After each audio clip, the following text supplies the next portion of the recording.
hospital, a surgery suite, a medical clinic, a medical facility that has the necessary equipment, that has the personnel, that has the resuscitative equipment, that has the resuscitative drugs.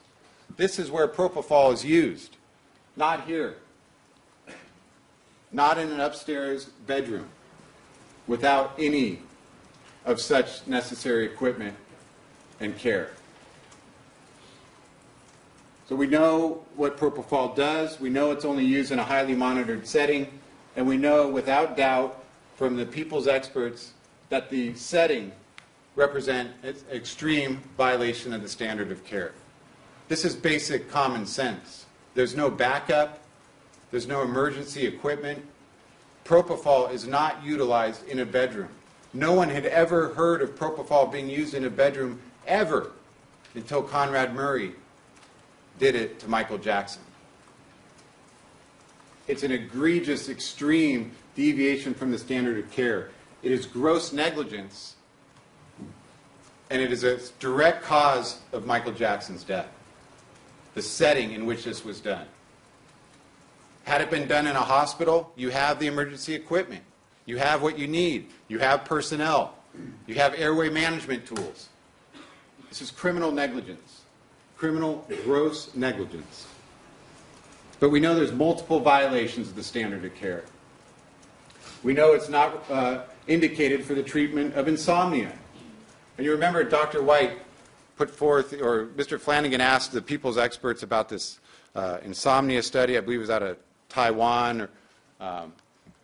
And this post-dated Michael Jackson's death, number one. Number two, the authors of that study called it an experiment, and it needed to be further researched.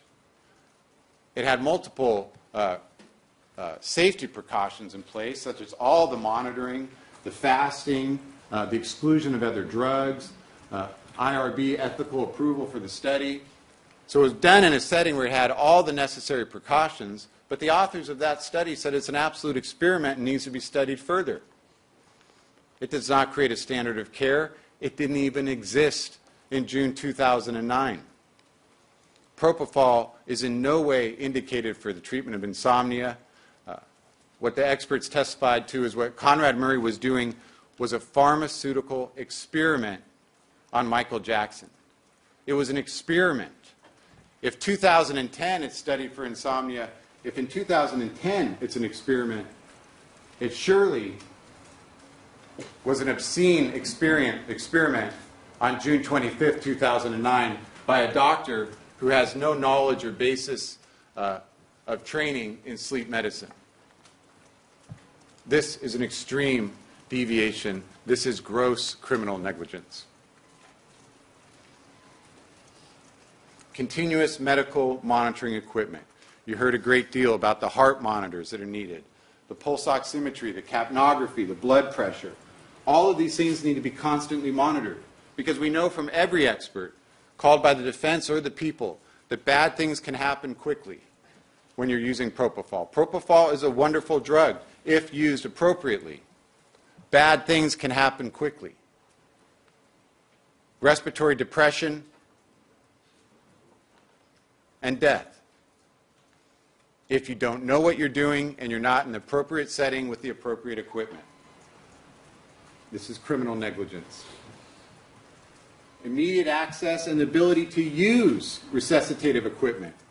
This includes the drugs, the crash cart, defibrillator, suction apparatus, as well as the airway equipment that paramedic Blunt was able to utilize. But you don't just need to have it, you need to be able to use it.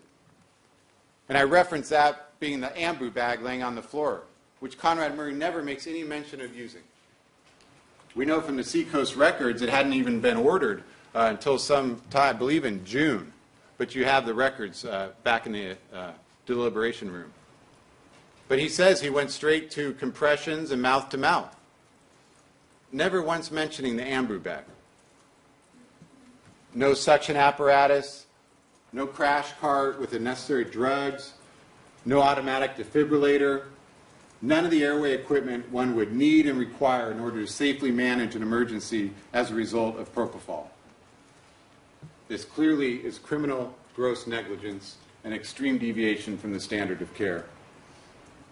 Requires continuous presence and monitoring. Abandonment of a patient, including just preoccupation with phone calls, texts, and emails, is abandonment of a patient. Leaving the room is obviously even worse.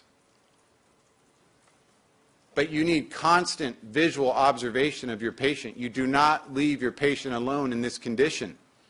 There's a fundamental principle. If your concern is the patient's life, you do not leave them alone.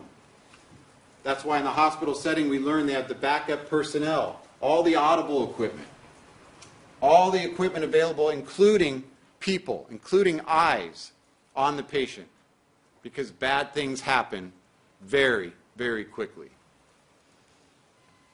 Extreme criminal gross negligence. The contributory factor of the benzodiazepines. Again, in this setting, this only heightened the danger. In a hospital setting, you may be able to use benzodiazepines and propofol, but in this setting, everything is exacerbated. Everything is heightened. The risk of respiratory failure is heightened because the benzodiazepines are already working. They're already in the blood. You know, Dr. White talked about all these variables. The reason you take the precautions you take is because you can't always predict how an individual patient will react. You can't always predict exactly how dehydrated that patient is. And death. If you know what you're doing, and you're not setting appropriate with the equipment. This is criminal negligence.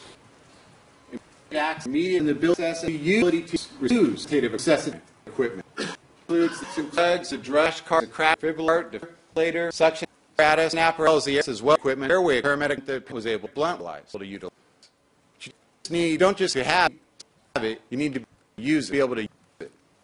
Reference that, and I rep being that bad am on the floor laying on the floor. Conrad never made of use mentioned it to his death. The contributory benzodiazepine effect that exacerbated the propofol. Written informed consent, again, required to explain to the patient the risks involved and the benefits involved, the risks and the complications that may ensue is criminal negligence. Charting and documenting all vital records. Again, there wouldn't be so many theories about exactly what happened behind closed doors if it had simply been documented.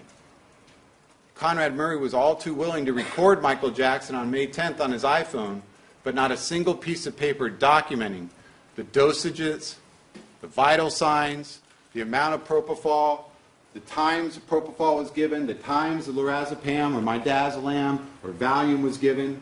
Not one piece of paper. And think about that, because there were medical records for prior time periods. Conrad Murray did have medical records for Michael Jackson in 06 or 07 or 08. Life. Patients, you do not leave alone. That's why in the hospital setting, hospital, and we learn the back personnel, all equipment, all equipment, all the available, including people, peeping on, including eyes on the patient, because things bad happen very, very quickly. Extreme criminal gross negligence. The contributor factor of benzodiazepines. And this, again, this setting heightens only danger. The danger in a hospital setting, you use benzodiazepines, propofol, and propofol in this all, but in setting, thing is every exacerbated. Everything is every heightened. The risk of failure is heightened because benzodiazepines work. They're in the blood, already in the blood. Dr. Wiley talked about variables. The reason you take the precautions you take because you can't predict how individual how an individual will patient react. You predict always pretty how exactly dehydration is that patient and death. If you don't know what you're doing and you're not in the appropriate setting with the appropriate equipment. This is criminal negligence. Immediate access and ability to use resuscitative equipment. This includes the drugs, the crash cart, defibrillator, anyone, let alone a doctor. is extreme criminal negligence. We talked about the doctor-patient relationship and how this was not a doctor-patient relationship. This was an employer-employee relationship. And that fundamental corruption of that relationship exacerbated the propofol. Written consent, form consent, again, required, explained it to explain the patient involved, risks involved, and the benefits involved, and the risk application of conditions in state to criminal negligence. Chart documenting and documenting vital all record. It wouldn't be again. There would be so many of these theories exactly about exactly what behind doors if his door had been simply documented. Conrad was willing to all to word Mike records on Michael Jackson on a May 10th phone, his iPhone, but not a single piece of single paper document the dosage, vital signs, down of the amount of propofol. Time was given, time given, the times a little mindfully. You heard from Dr. Steve Schaefer, one of the premier experts in computer modeling and computer simulations. And there is some speculation as to what transpired. Because we have no medical records, Michael Jackson is dead. So working backwards, Dr. Schaefer tried to piece together the most likely scenario. Based on the science, based on the prior conduct of Conrad Murray, based on the evidence recovered at the scene, and in Dr. Schaefer's expert opinion, who is well published in pharmacokinetics and pharmacodynamics, anesthesiologist at Columbia University, just received a lifetime award in his field. Based on the blood levels and all the available evidence, the most likely scenario to him is that an infusion was running. Nothing extraordinary or unusual about that. That is what Conrad Murray said he had done nearly every night for the past 2 months. An infusion was running. At some point, respiratory depression took hold. Michael stopped breathing. And at some point along that continuum of time, while the infusion is still dripping into him, he dies. And in that scenario, it explains the femoral blood levels of 2.6. But what we also know is that it's based on the propofol shipments, these massive amounts of propofol that are being shipped to Conrad Murray at his girlfriend's apartment. It's based on the prior conduct that Conrad Murray, he himself states he was doing, 50 milligram boluses followed by a drip on all these prior occasions. And it's based on People's 30 and People's 29, the cut saline bag. Now think about People's 30 for a moment. Again, this is the one that has Conrad Murray's fingerprint on it. It is a stipulated fact.